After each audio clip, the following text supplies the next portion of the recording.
My name is Abhay, and I share conversations with talented and interesting individuals linked to the global Indian and South Asian community.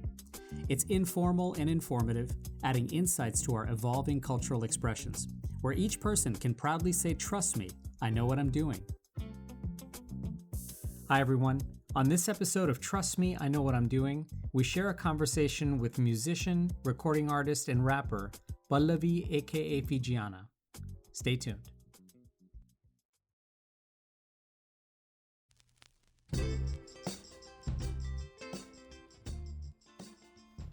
You know, it's no secret that all of us likely straddle that border between risk and security in many areas of our lives, and in some ways, threading the proverbial eye of that needle requires precision, instinct, and sometimes impeccable timing.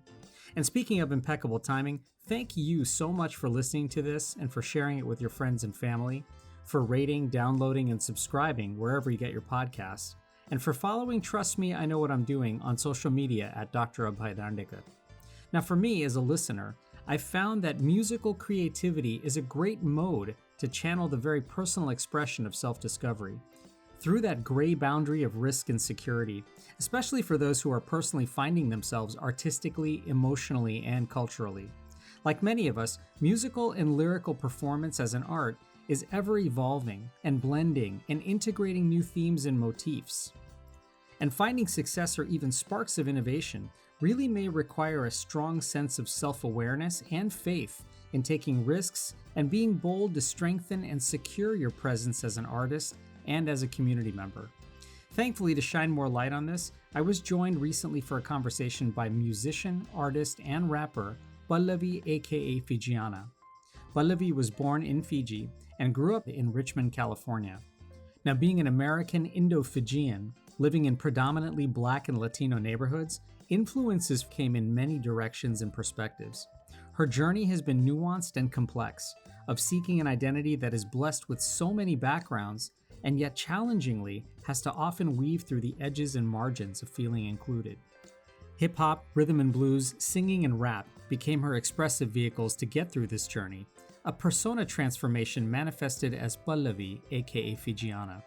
Her style and presentation exude empowerment and confidence, being equally declarative while intentionally aware of Indo-Fijian history and Bollywood influences, and disruptive of stereotypes and misguided norms, speaking both to the diaspora and of course everyone else. Singles that are thoughtful and playful like Identity, Direction, and Sanskari Ho, and her first EP Thirst, all showcase the multiple dimensions of an emerging artist. She just released a single called What I Need, and a new single titled Touch Me will be out on February 10th. We caught up recently, and fittingly, since we aren't far from each other here in the East Bay, decided to meet and chat last month. And I wanted to first know some of the specifics of what it felt like to be an artist like her in this moment. What does it actually feel like to be an Indo-Fijian American artist in her 20s from Richmond at this moment? Wow, so specific. It's like a lot of different feelings. I think the main feeling I've been feeling currently is stressful. It feels very, like I've been putting in work for quite a while, and you're not entitled to anything. Like, things come at their time and you have to continuously put in work, but I feel like just on the journey, there are moments where you just feel a bit more tired than others. In that way, do you feed sometimes off of that stressful energy where it like motivates you a little bit, or do you have to hit the reset button, especially creatively? Yeah, I was at a session yesterday, and I think what I'm going through right now is transformation, because like when I'm feeling this way, it's like an indicator, like, oh, I need to fix something within myself, or not fix, but like shift something in order to feel more embodied in myself and in my art. So I think just in that process of like trying to find that, I'm trying to, get there. Get there, right. Yeah. Well, I mean, is it that, do you need periods like this that feel kind of less settled in order for you to, kind of take charge and feel more empowered and get back into some sort of rhythm or groove? Yeah, I think so. I think it's moments like this that push me even deeper with my art, push me to embody an energy that I feel like I'm trying to do, and I'm just not able to get there yet. But this restlessness, is like a catalyst for stepping into a new phase of myself. Have you found that at least in the last several years of you developing and creating art that like it's sort of a cycle of like restlessness and creativity and then expression and, kind of you feel grateful and enjoy it, but then you go back to feeling restless? Yeah. Yeah. Completely. And does that, in some ways kind of make the creativity more fun or more rewarding in that way? Or do you feel like it would be easier if things were more kind of steady stream and a little bit less chaotic? I mean, I feel like I'd like for it to be steady, but that's not very realistic. Yeah. So whatever needs to happen, like it is going to happen, and I'm happy with that. Almost like feeling content in a way that you're creative, but you're still restless and hungry to create more. Mm-hmm. Yeah. Mm-hmm. I was thinking about art in general and how it can often be sort of like an expressive response to something. It could be an expressive response to trauma or to oppression. And do you see your art and music as a response or more of a proclamation or both for that matter? Yeah, both. Especially with a lot of the things that I have already done and released, I think a lot of it is, a response. I'll just feel really deeply about something and I'll go really in depth with whatever that is. And Yeah. I feel like the music I've been creating recently has felt less of that response energy. It's felt more of me trying to find myself and the different voices within me. But I think, yes, the things that have come from me so far have been very more on the response side. Yeah. Do you find one or the other, or even synchronizing or integrating the kind of proclamation and even declaration parts? Do you find one or more or the other to be more enjoyable, or for that matter more of a statement of who you are? I think with each song that I make, it's like a whole process and journey to making it, and I feel like as long as I feel fully embodied in the process of whatever I'm creating, that's when it's good. That's when I feel good. When you're creating things, whether you're right in the writing process or you're in the kind of production process or in the actual recording process, does your creativity, and especially when it gets out there and when you start to realize it, how much of a sense of empowerment do you get from the entire kind of journey with each song or each production? It can. I think for me personally, I find it empowering in different ways, Mm-hmm. But I don't know if everyone else finds my music empowering, and I don't know, there's different opinions, but for me personally, yes. Do you hope that in some ways, and by the way, does that matter if people find it empowering or not? Does it really matter mostly that you find it empowering? Yeah, I feel like I like sharing my art. I think there is obviously some hope that I hope others can connect with it and find what they need from it. But for the most part, I'm making it for me. Right. It's something that's stuck here that wants to come out. How significant is feedback in this process? So whether it's people who you trust or people who listen to the music and their feedback to you, how does that actually fuel, or how does it even matter or not matter when it comes to your creative expression and this kind of sense of empowerment in that way?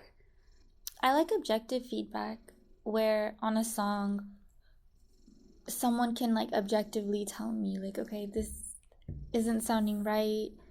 You could improve your writing here. You could do this. I like that versus I think your opinion on the actual like concept and things like that, like I don't think it matters so much because I'm going to do, my friends always say this, like no matter with what, with advice, with like music, they're just always like, you're gonna do what you want to do, and I am. Right. So. And has that been kind of a even itself an evolutionary journey for you, like when you were first starting out compared to, you know, now and even going forward? Like, is there a process to even embracing objective feedback? Yeah, I think I've always been pretty good with accepting objective feedback. I think if I can see the logic in what you're saying, and I think I'm pretty open-minded to hearing people's thoughts. So if I can hear the logic in what you're saying, even if I don't completely agree with it, I can usually hold on to that. You're listening to Trust Me, I Know What I'm Doing. After a quick break, we'll come back to our conversation with musician, recording artist, and rapper Pallaví AKA Fijiana. Stay tuned. Conversation. It's the antidote to apathy and the catalyst for relationships. I'm Abhay, and I share conversations with global Indians and South Asians so everyone can say, trust me, I know what I'm doing. New episodes weekly, wherever you listen to your podcasts.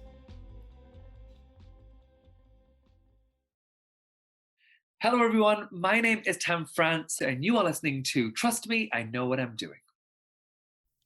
Welcome back to Trust Me, I Know What I'm Doing. I'm Abhay. Let's rejoin our conversation now with Pallaví, aka Fijiana. You grew up as a, Fijian in a predominantly Black and brown community, here in Richmond. And even in Fiji, there is a pretty rich mix of an indigenous community and an Indo-Fijian community. And the Indo-Fijian and other displaced Indian communities are blended throughout the world as well. And, with such an embrace of your identity, is there also kind of with this backdrop, sort of this constant search for it? Yeah, I think for me, you don't feel like Fijian enough. You don't feel Indian enough. There's a lot of just trying to figure out like who I am in this world. There's not like that many of us as a population in general. So it's a search. It's especially like growing up in America, away from like both of those identities and trying to find yourself here. I feel like once I found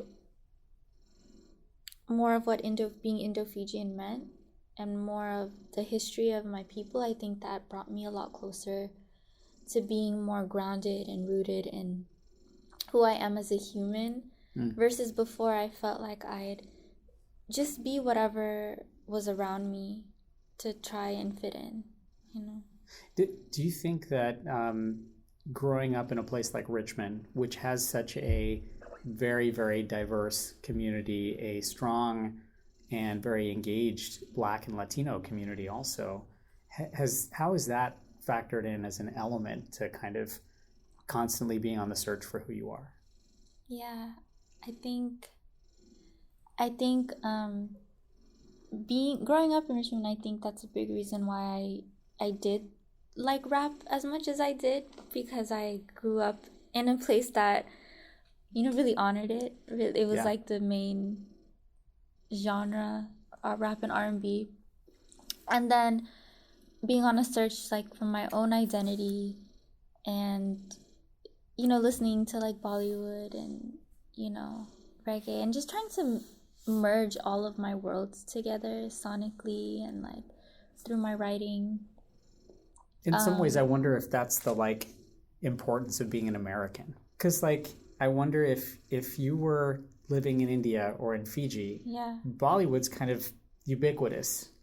Being in Fiji, you may or may not have the same kind of backdrop of R&B and reggae and hip hop that's informed you so much. And those are kind of purely American art forms in that way too. Yeah. Oh yeah. 100%. Right?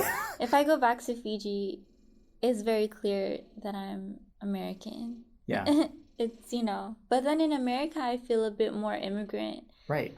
Than I do.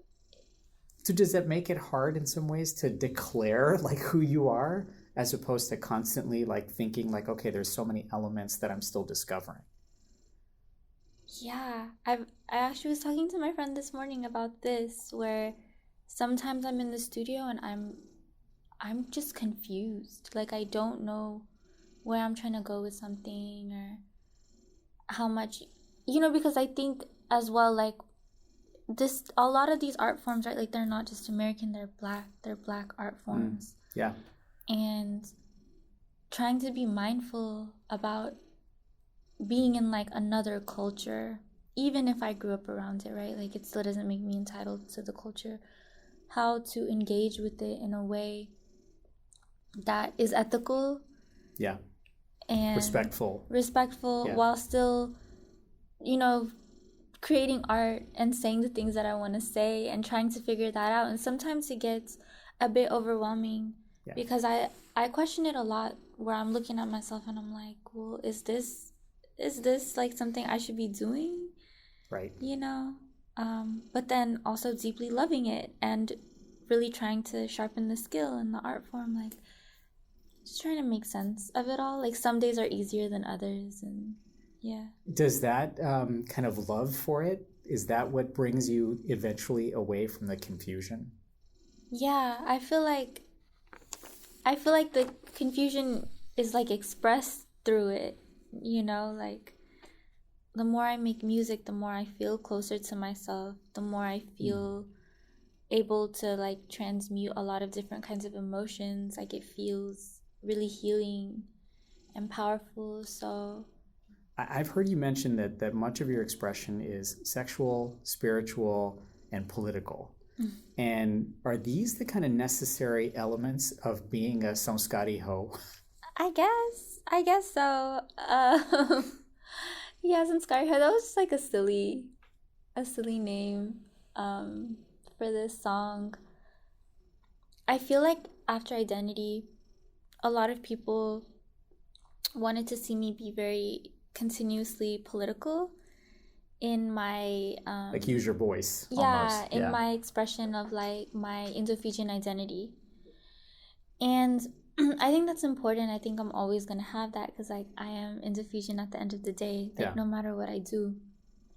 But I kind of wanted to switch over to, I made Direction after Identity, which was more so like a spiritual proclamation of like, you think that you know me, but I'm only your projection. And then from there I went Sanskari Ho, where I wanted to be really overtly sexual, because I feel like, at least in my community, I've felt very shamed for being as open as I am as a person. And so I wanted to make something to be like, I don't care. Right. Like, I don't care what you guys are saying. Like, I'm willing to do this in front of everybody. Putting it out there. Yeah. And for me, I find empowerment in different ways through all of these different forms. Like, I don't want to just be like this one voice for one thing. The one thing that kind of came up for me in thinking about that was, I imagine that all those things, like put together, those are kind of the core qualities of who you are. And they also have a lot of universal appeal. Like no matter to what community or what person, there's sort of like these binding factors of humanity that like people are attracted to that, because they are, really universal elements of humanity. Yeah. And like, I feel artists, which I think artists are doing a better job with these days, but artists are very boxed into representing like that one thing. And it bothers me so much, because there's just so much to us as humans. Like, you couldn't possibly understand one person through like one song. How do you get away from that? Because, it's tough, right? I mean, artists being boxed in and being defined, and trying to, not necessarily be confined by how the market or a brand necessarily tags you. How do you get away from sometimes what those? You just make everything and then you release it. Like I knew people wanted more identity after identity, but I'm not here to please everyone. Right. I'm here to do what I want to do. Is it in a very consumer-driven world? Is it easier to have universal appeal and put stuff out there that may, be so many different elements of who you are, or is it in some ways different or better to be very specific and perfect that and really drill home what that persona is? I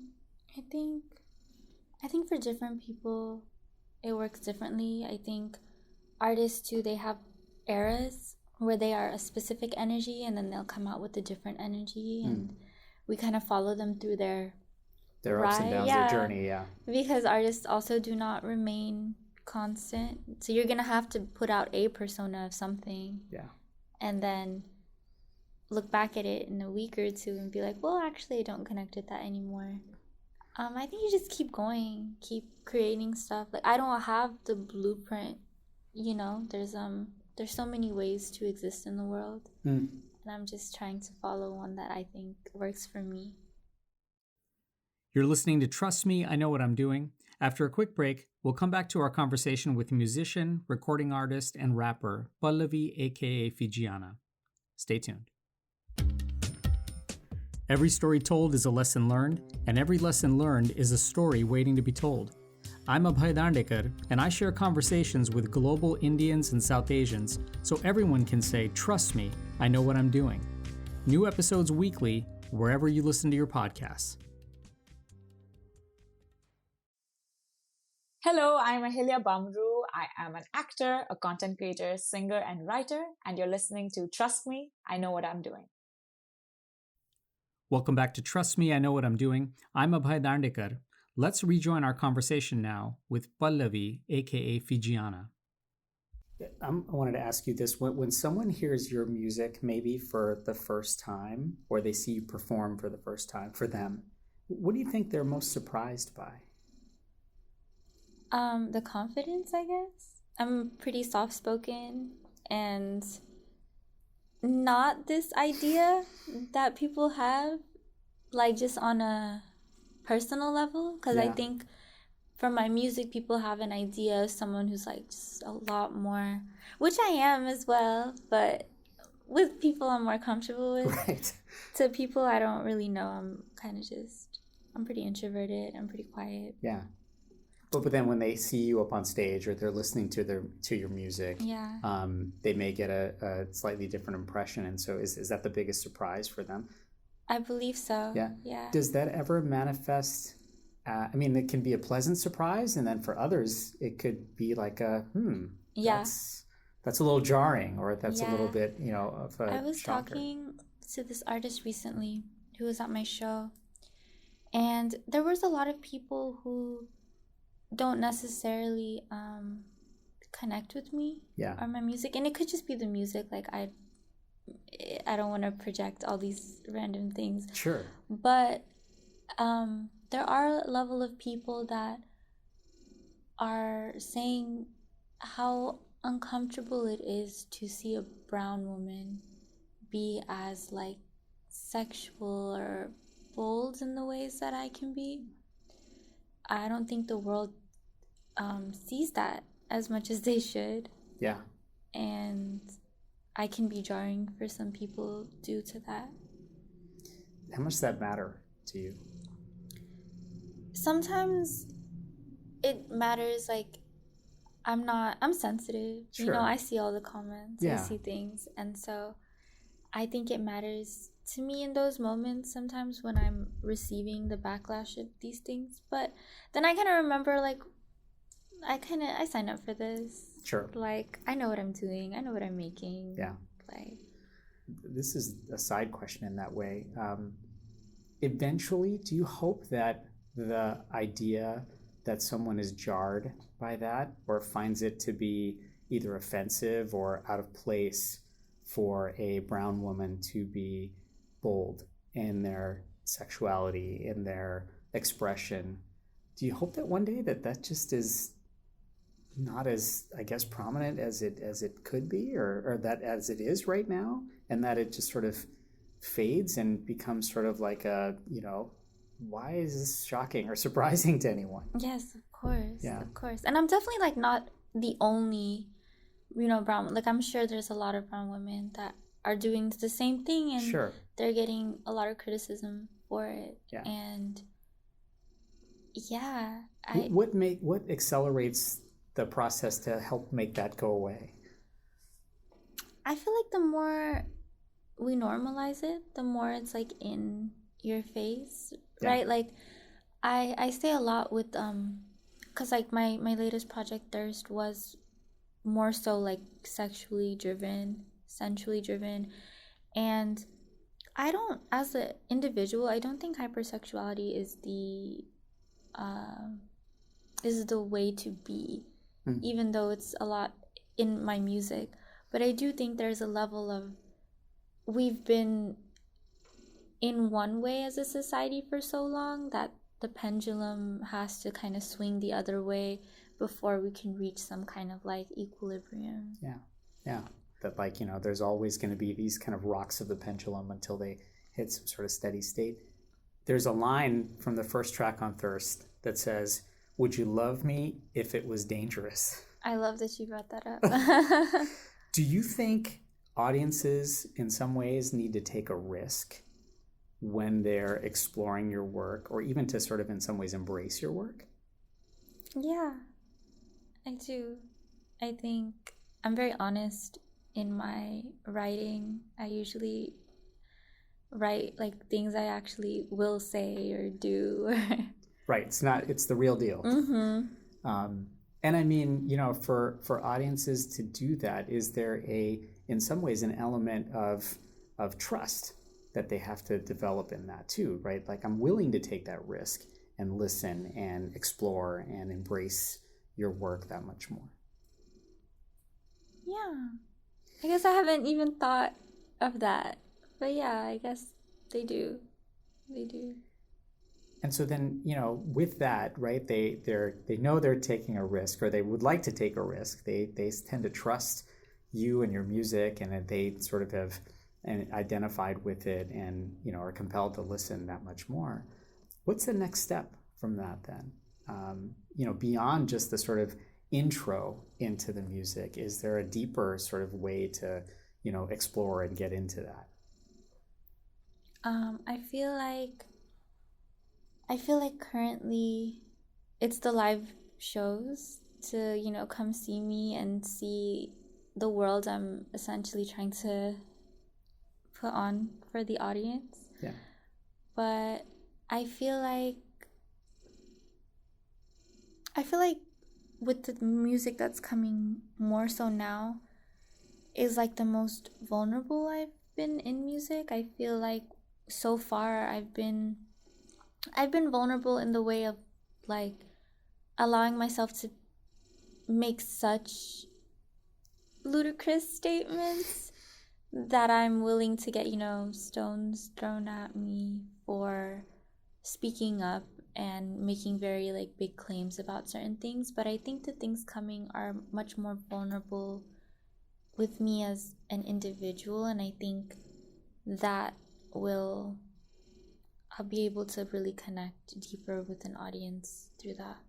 Is there a risk or even limits to that vulnerability, or kind of sharing your identity and your exploration of identity, at least artistically? Yeah, you get a lot of criticism when you put art out, especially if it's controversial, which most of the things I do have tended to be so far. So yeah, it's definitely a risk. How do you manage that risk in some ways? Like, does that ever become a barrier for you? The fear of not doing things is much greater than the fear of doing something and failing or embarrassing myself or I think I just have to do things. If I don't, then I'm responsible for my life and what happens in it. I wanted to ask you this, and we kind of talked about this in the very beginning, but as you are Puja and Pallaví and Fijiana, do you see your identifiers, even just as a proxy of your name, as an evolution, or are they just different facets that seem to be getting pulled out? I feel like there are different facets that get pulled out, but within those facets in itself can evolve. Like Fijiana, who she was 3 years ago, that version of her is very different now. Puja's also consistently growing, but they all still kind of stay in their own little pockets. Right. I wonder, is there a way to kind of gracefully mature and age as an artist? I'm figuring that out, actually. I think about that. I think, right, like artists, the beauty of artists is that they kind of go where their heart takes them. They explore that, and they come back with some piece of like the journey they've been on. And I think as long as I do that with integrity and I'm being honest and true and just conveying like what's in my heart, I think that's what it is. Well, I know so many who are grateful for that journey and riding along with you.